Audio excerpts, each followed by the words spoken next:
Hello class, this is CSE-5250, sections 2 and 60, week 13, spring 2026. I'm Giovanni Orijuela, and let's talk about your next MPI programming assignment. So, it is going to be yet another trapezoid rule program, except this time, I'm just going to give you most of the code right off the bat. So, you can just copy this code from here, or alternatively, you can just download the pre-made code skeleton off of Canvas. So really what this exercise is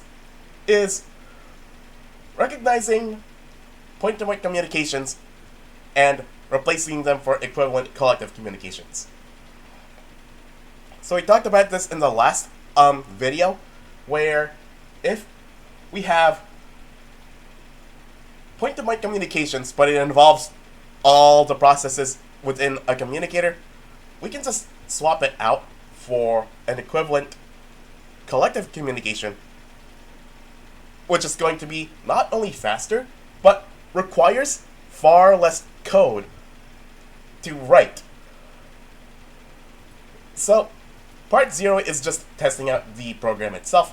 Again, you can just either copy this code or grab it off of Canvas. For part 0, you're just testing out the code. But this is not complete yet. You can tell by the fact that there are several to-dos in the comments.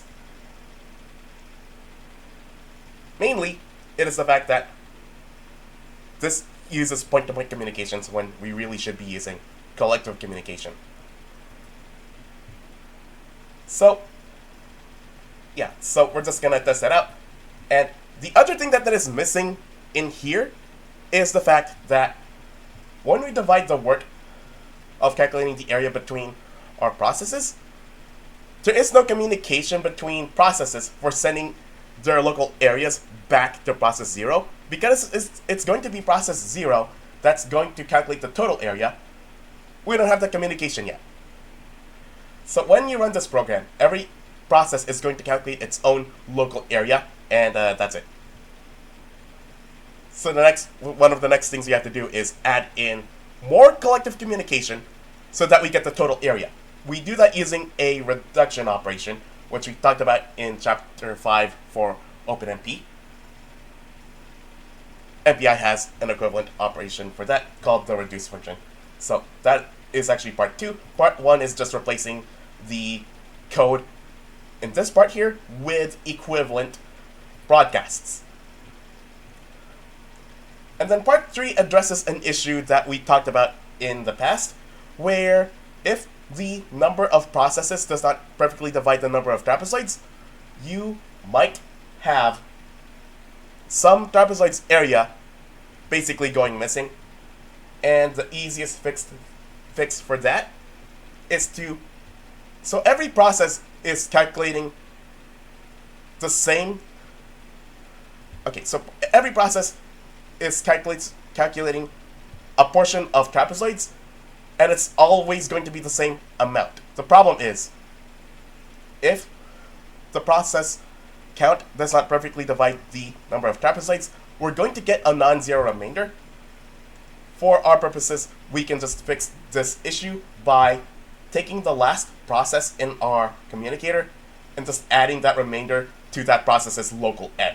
So this is all the code that's needed to make it work, such that when we try this program again with, say, 1024 trapezoids and, say, 7 processes, we will get the correct answer as though we were doing this with 8 processes, because 7 does not divide 1024, but 8 does.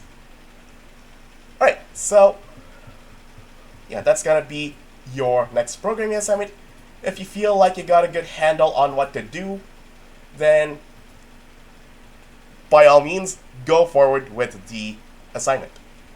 Otherwise, if you would like to see how it's done, then stick around, because I'm going to show you how to do it. Okay? So I did have to commandeer my Hello World program from last video, just so I don't have to go through the process of having to create a new project and then setting up the project settings. But just in case you want to go through but just in case you want to set up a new project, let me just really quick grab those instructions. And so I am assuming you went through the process of downloading these two installers and running them. Again, you only ever have to do that once. The next set of steps are for every project you ever make. So go to project properties, go look for C/C++, and look for additional included directories. You edit that, and what you want to do is look for where you installed Microsoft SDKs /MPI, look for the include directory, and, well, include it as part of your project.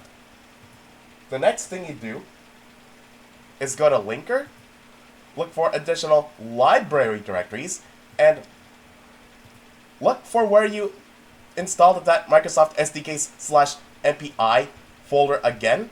And depending on whether you have a 32-bit or 64-bit project, you either include the x86 or x64 subfolder in that library folder. So Microsoft SDKs /MPI/lib/ either x86 if it's 32-bit or x64 if it's 64-bit. You'll know because, well, it'll say so up here. So this is a 32-bit program, therefore I want the 32-bit library. Click OK. Finally, you go back to linker, look for input, and under additional dependencies, you add msmpi.lib. So these are the steps you need to do specifically for a Windows system. If you are on a Unix system and you had installed the compiler already for MPI, you don't need to do any of this. Just running the compiler is enough to compile your program. Okay. I will also later demo this program on my Unix machine as well, but for now, let's do the Windows version. So here, we have our whole program. So let's step through it really quick. So at our top, we have standard.io.h. This is all C code, but it is a C++ program because a C++ program can run C code. Anyway, we have our include directives up here, standard.io.h and mpi.h. We have a few function prototypes. One is for the trapezoid rule itself. We talked about the math behind it a little while ago, and it's basically all this code here. We calculate the initial area, and then for each trapezoid, you just calculate A plus I times H, where A is the left endpoint, H is the width of a trapezoid, and I is, well, how many trapezoids are we down the line? That calculates X, and we just calculate f of X and just add that to the area. So, of course, you have to multiply the whole thing by H because these are trapezoids. You can estimate we're basically, in a way, converting these trapezoids into equivalent rectangles, and it's basically the area of a really long rectangle, but imagine we just rearranged it back into the shape of whatever we had under the curve. Anyway, that is the trap function. We need a special function for getting input into our program because only process 0 is allowed to prompt the user for user input. It's process 0's job to do that and then broadcast that information to all other processes. So it's only process 0 that's able to get the numbers A, B, and N, where A and B are your left and right endpoints, and N is the number of trapezoids. Also, we need to define what our function f of x is. We're just going to say it's f of x equals x squared. So those are our function prototypes, and they're going to be defined later down here.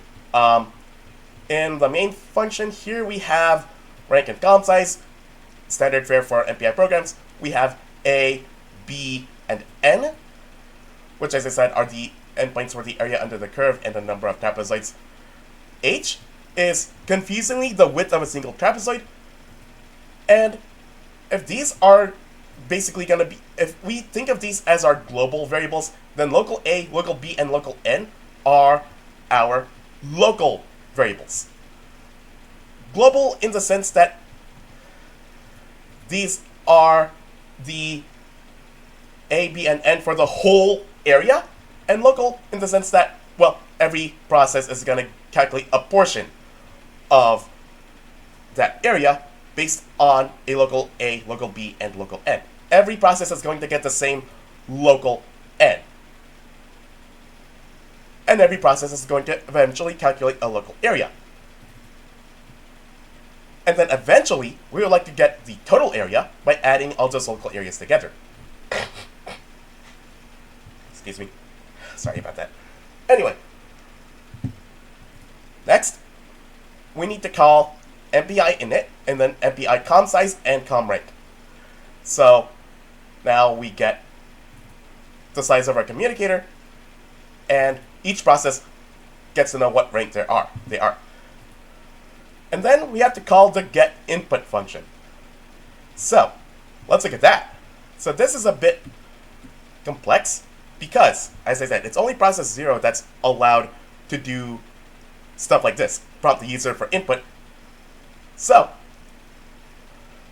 we are passing in rank, com size, and pointers to A, B, and N.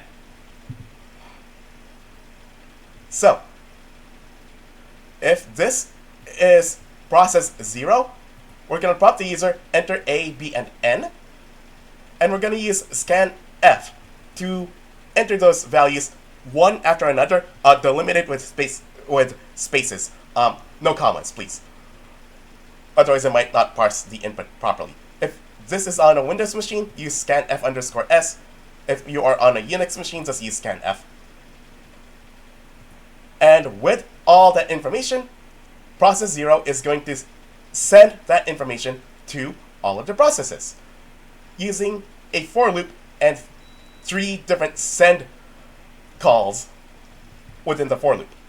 So it's going to send the global A, B, and N to process 1, 2, 3, 4, and so on.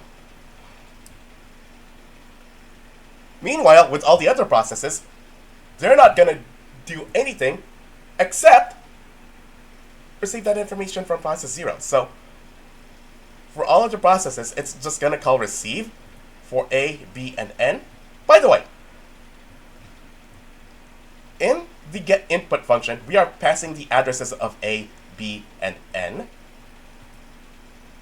And every process is, well, using that A, B, and N. Those are your global variables, in the sense that this is the entire trapezoid rule area thing that we're doing. So the entire area from the global left endpoint to the global right endpoint.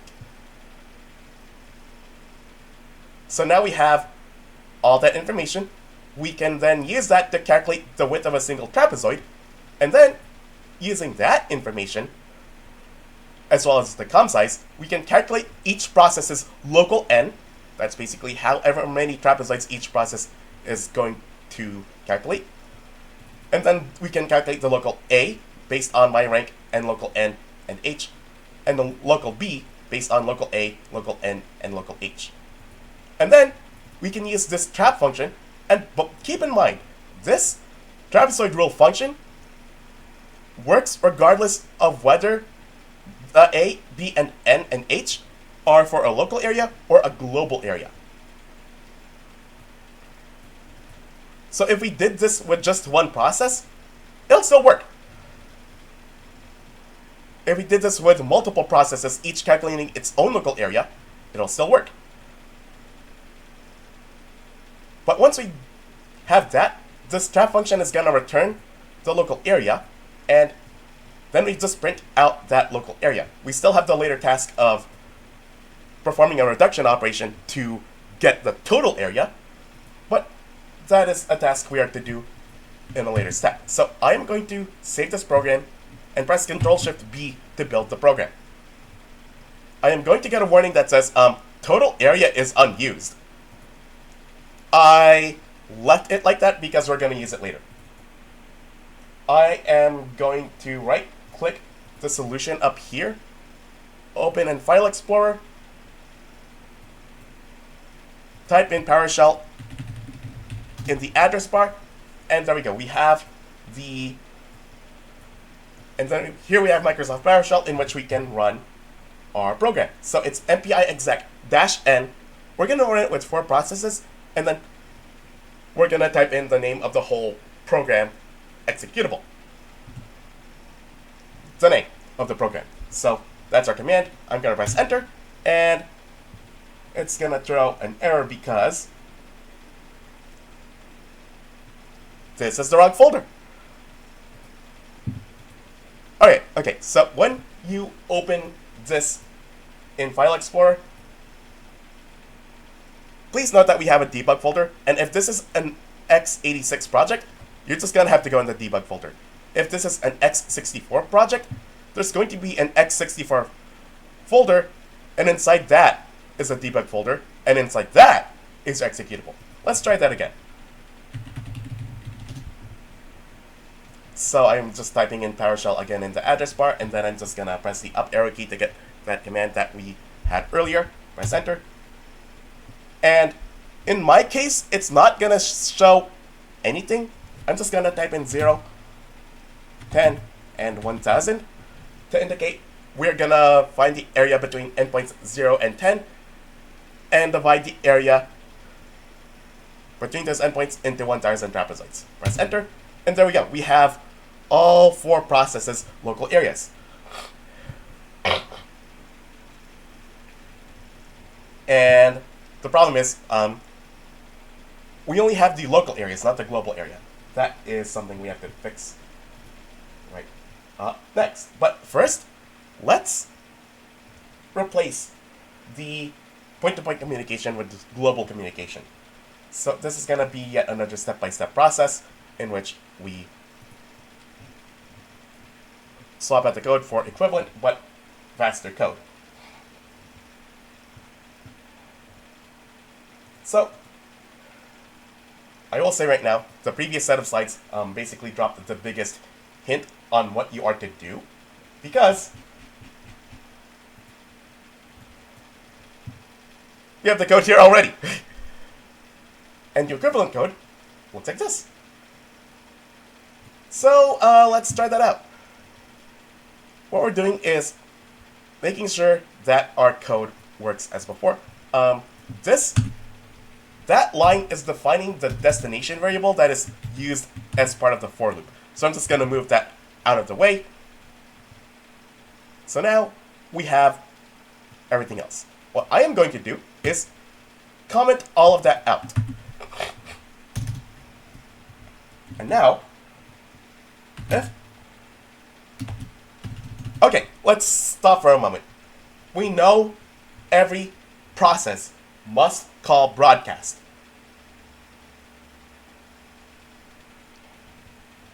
So let's start with that.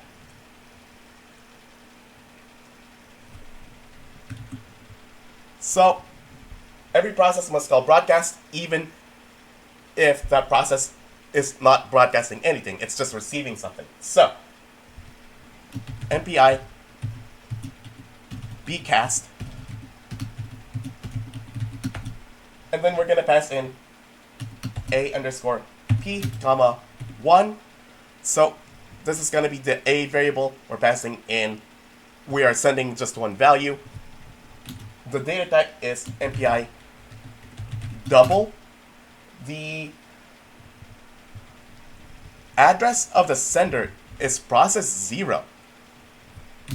And we are in the default communicator, MPI com world. And all we got to do next is just duplicate that 2 more times. I press Ctrl D, by the way. Swap out the variables for B and N. So now we have A, B, and N being broadcasted to our communicator, MPI com world. Okay, but we are missing one other step before that, and that is, what are we broadcasting?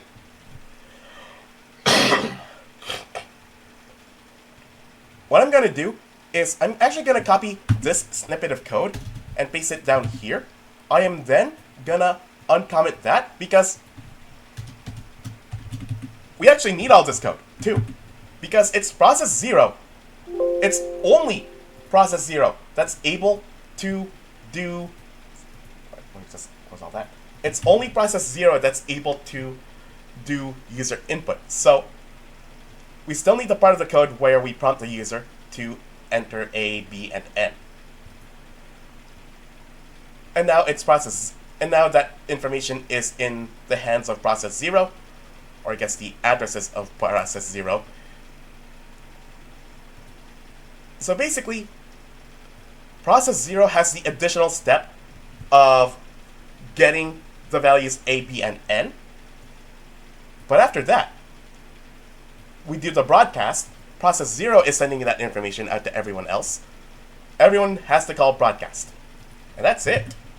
So all this code of sending and receiving can be handled with just one broadcast each. This means if we build our program, we should get the same result as before. Let me go back to that debug folder and rerun that program. I press Ctrl-Shift-B to rebuild the program, and now I get to run the program again. Nothing's showing up, and that's because I have to type in 0, 10, 1000, press enter. Yeah, it doesn't really work. The prompt doesn't really work here. So just keep that in mind, just in case you get the same thing I do. If it looks like nothing's happening with the program, just try typing in 0, 10, 1000. And there we go. We have each process's local area. So what we just did is recognize we can swap out point-to-point communication with equivalent collective communication. But we do need one other collective communication, and that is, we want the total area. We don't want to sit down here and add each local area together by hand. We're programmers. We're too lazy for that.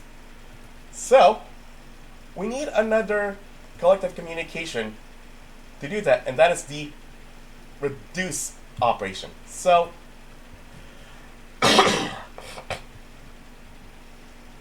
let's talk about that. This time I'm not going to close it. I'm not going to close PowerShell, but I will go back in here and let me just hide all this code here because there we go. So all that commented out code is basically the equivalent of this.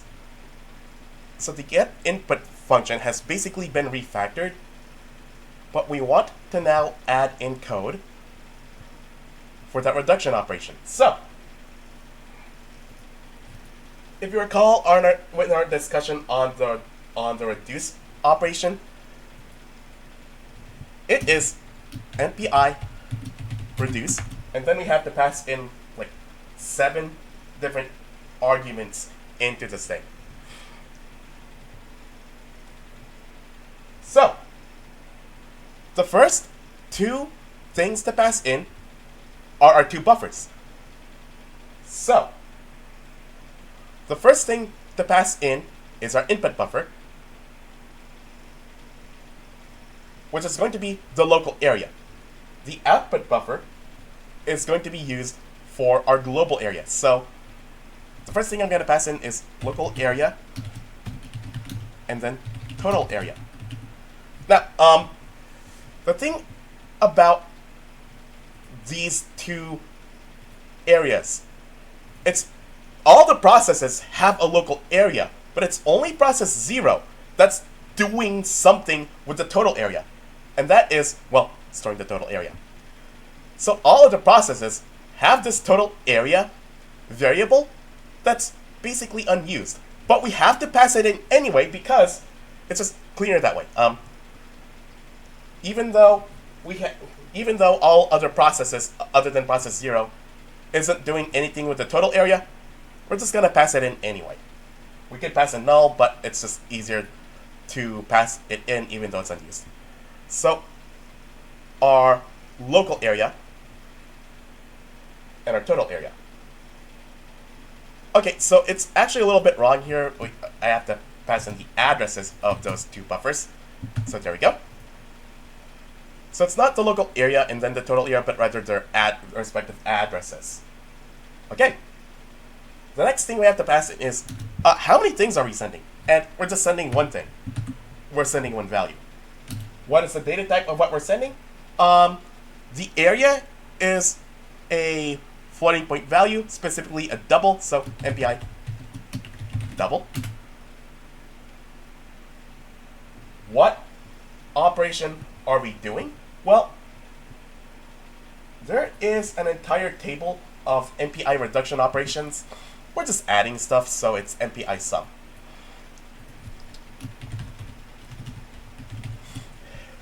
Sorry.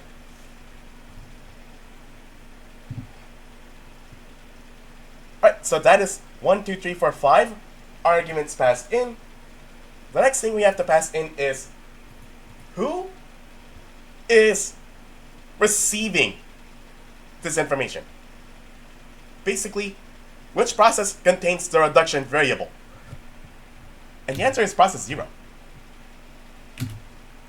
And finally, what communicator are we in? Again, we're not really going to work with other communicators apart from the default communicator of MPI com world. There we go. I'm also going to remove this to do keyword, and there we go. So that is our program.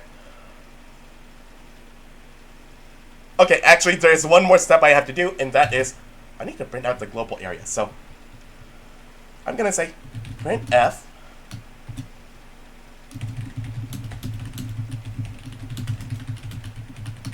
process 0 has calculated the total area, %f \n, and for that placeholder I am passing in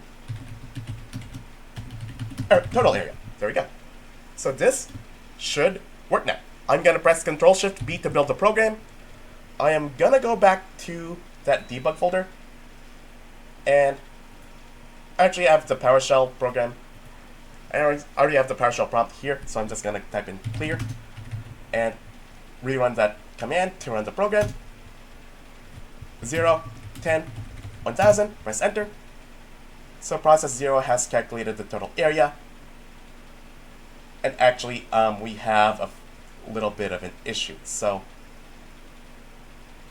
that is actually an easy fix. This line is being called by every process, but not every process is doing anything with the total area. So I just have to add a little bit of conditional code here. If my rank equals 0,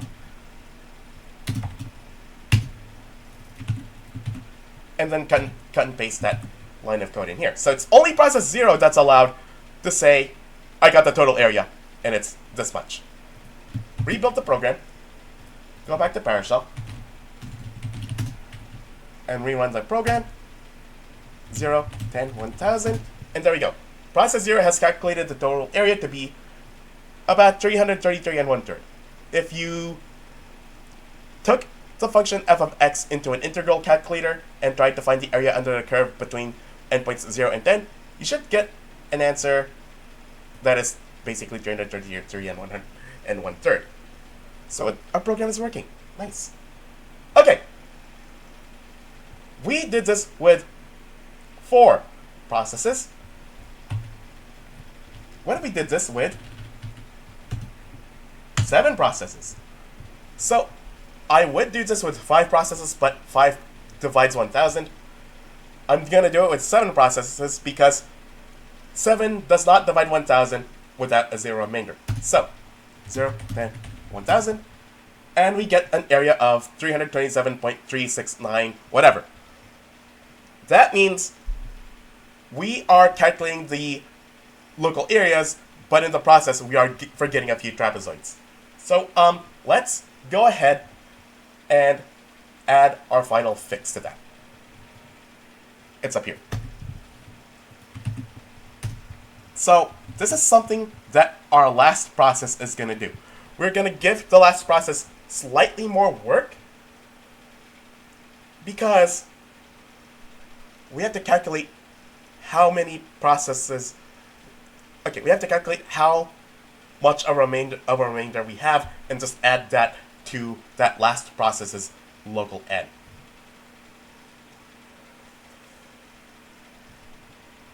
So this isn't perfectly load balanced, but it's really close enough. So how do you know that this process is the last process in our communicator? Well, we can just do some basic math. If com size minus 1 equals my rank. Because rank goes from 0 to 1 minus com size. And the number after that is just the number of processes in our communicator. So if com size minus 1 equals my rank, that's the last process. Okay. We're now about to execute code that will only be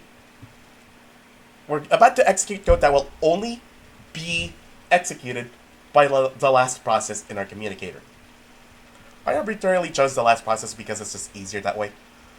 But what code are we going to execute? Well, we have to calculate a remainder of an operation, and that operation is division.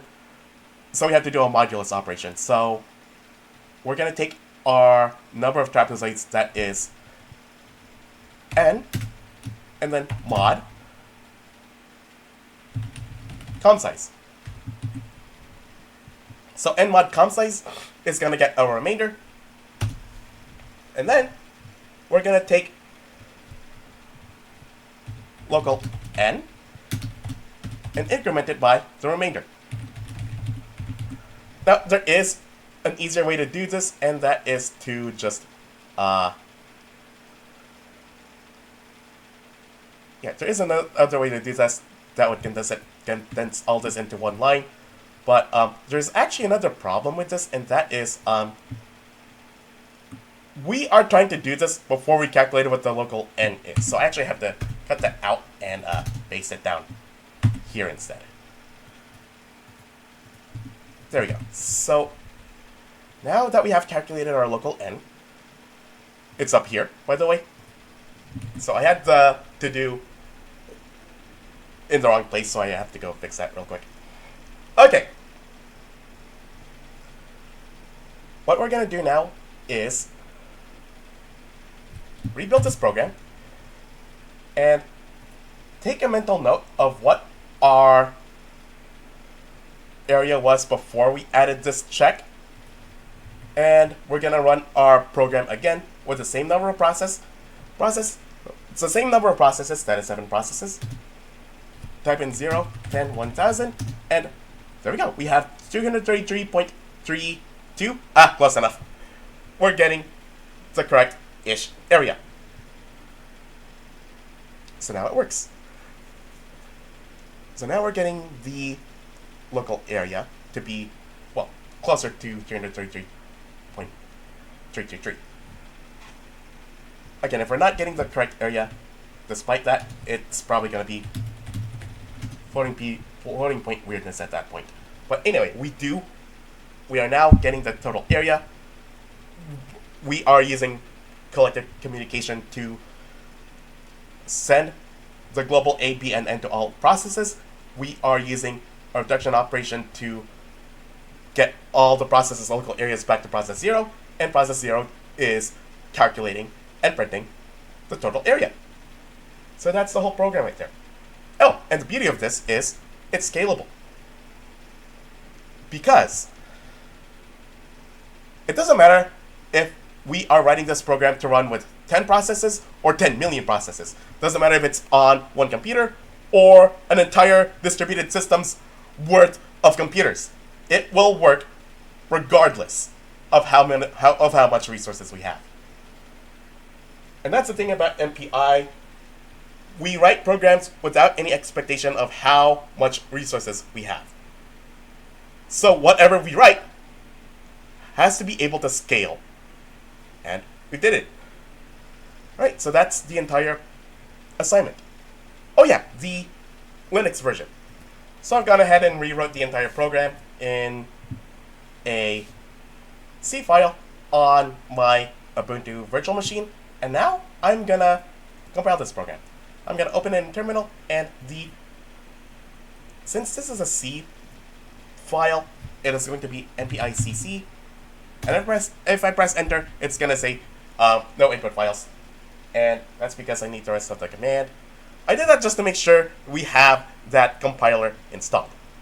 Alright, so let's get the rest of that command in. Because the name of our program is trap.c, it's going to be npicc. Oh, by the way, if you wanted to compile with a C++ program, it is npicxx. But for the case of our C program, it's going to be npicc-g-wall-o trap.c. Press enter, and we have a few problems. We do have a warning that says, hey, you have this unused variable here, you might want to remove that.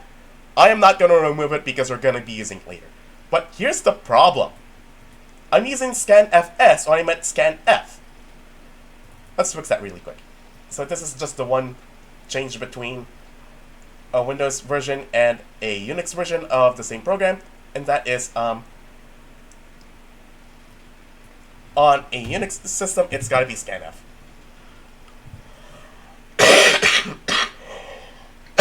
Let's try again. Okay, so now we just have that warning that says, hey, you have an unused variable here. But the program works.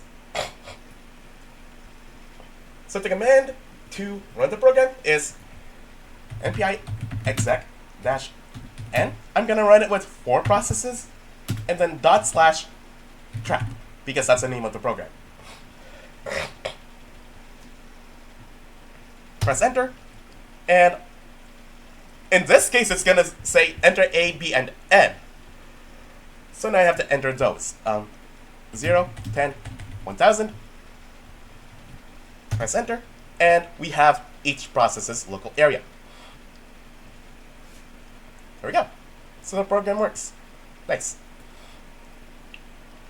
Let's go through the process of swapping all these point-to-point communication with equivalent broadcasts. So first, I am just going to copy this code here because we need to do that, or rather process 0 needs to do that before it does anything else. After that, we can do our broadcast. So every process is going to call broadcast, so npi bcast. And if I use the code from the Windows version as a reference, that is going to be as follows.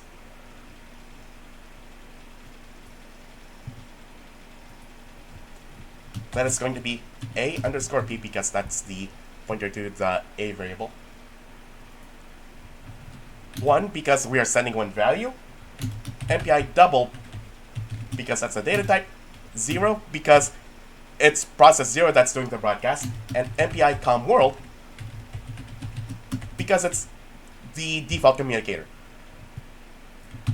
I'm going to duplicate that line of code twice so that we get to do this with the variables b and n. And now I have to comment out all of this code here. So I'm just going to do /* and then */. There you go. All of this code has now been commented out and replaced with equivalent code down here. Save. And if I run this program again,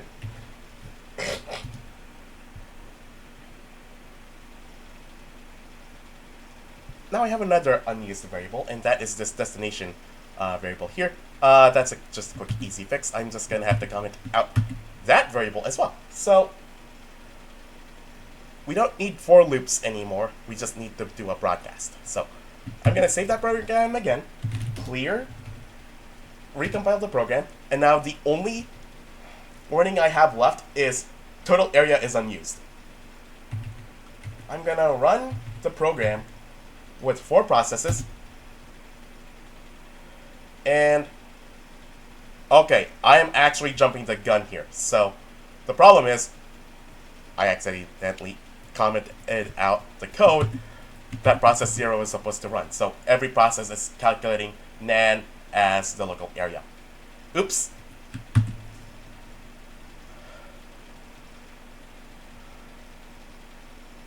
Okay, let's see if we got that all fixed up. Save, recompile, npicc, and so on. The only warning we have should be the total area being unused. We run the program again with 4 processes. Get prompted to enter A, B, and N, so I'll just type in 0, 10, 1000. And we have all 4 processes local areas. Okay, the next thing we have to do is we have to do that reduce operation. So, using the slides as a reference, since I already have that,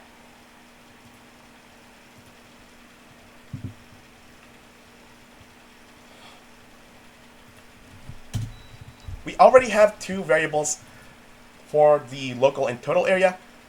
So this is the local area is the outgoing buffer, the total area is the incoming buffer.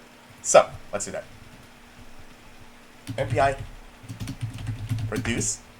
We're gonna pass in the addresses of local area and total area. It's only process 0 that has to do something with the total area. All other processes are just gonna pass it in anyway.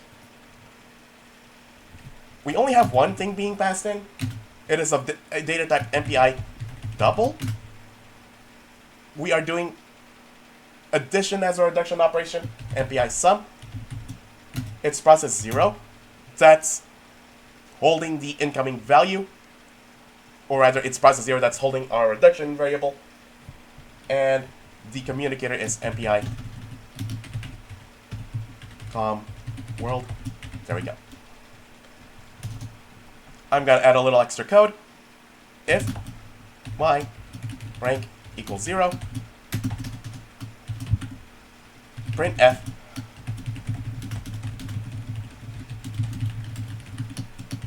process 0 has calculated the total area, and that total area is total area. Save, recompile. Okay, I used the wrong data type here, so that should be %f. Try that again. It's just saying I got a data type mismatch. There we go. It compiled with no warnings because this time I used the total area variable. Let's run it with 4 processes. Enter A, B, and N. And there we go. We have 333 and 1/3. Or thereabouts. But if I did this with, say, 7 processes, I've exceeded the number of slots on my system, so I'm just gonna force it. I'm gonna force oversubscribe. There we go. 0, then 1000. And now I did it now.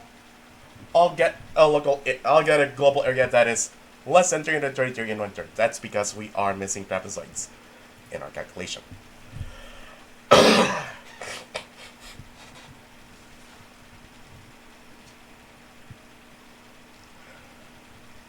Right, so let's do that. So, how do we know we are arbitrarily adding those last trapezoids to the last process. The missing trapezoids to the last process. So, how do we know we are working with the last process? If com size minus 1 equals my rank.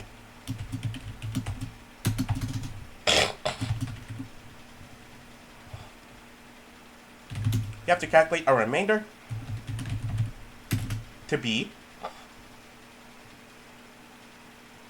n mod com size. And then we have to add that to the local n. So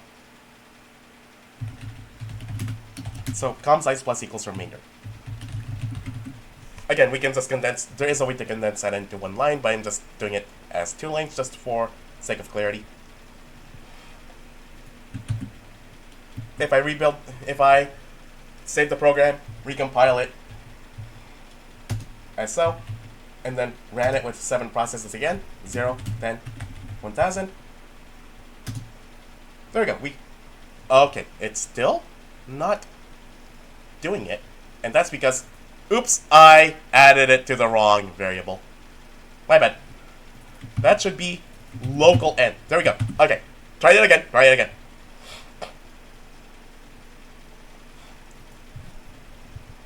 Take a mental note that without the fix, it's 327 dot such and such. I'm gonna clear, recompile, and then run the program again. Press enter, and there we go. We got 333 and 1/3, or thereabouts. So it works. So now the program works. Of course, the more trapezoids we add, the better an area we get.